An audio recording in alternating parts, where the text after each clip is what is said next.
डन्डीको गलत ल्यापिङले तपाईको घर नै कमजोर बनाउन सक्छ। आज हामी बुझ्छौं कि बीममा डन्डी कसरी राखिन्छ र ल्यापिङ कति कति गर्नुपर्छ भनेर।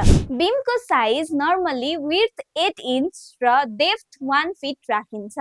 बीममा दुई मेन जोन हुन्छन् जसमा टप बारमा कम्प्रेसन जोन हुन्छ र बटम बारमा टेन्सन जोन हुन्छ। शियर फोर्सलाई रेजिस्ट गर्न र मेन रिइन्फोर्समेन्टलाई पोजिसनमा ल्याउनका लागि स्टिरप्सको प्रयोग गरिन्छ। यसको हुक सधैँ 135 डिग्री बेन्ड गरिन्छ अनि हुक लेन्थ 10 डी राखिन्छ जहाँ डी भनेको डायमिटर अफ बार हो। दुवै छेउको L/3 डिस्टेन्ससम्म 4 देखि 5 इन्चको ग्यापमा स्टिरप्स राखिन्छ र बीचमा 6 इन्चको ग्यापमा राखिन्छ। टप बारको लागि दुवै साइडबाट L/3 डिस्टेन्स छोडेर बीचमा मात्र ल्यापिङ गरिनुपर्छ र बटम बारमा 2D डिस्टेन्स छोडेर बीचमा ल्यापिङ गरिनुपर्छ।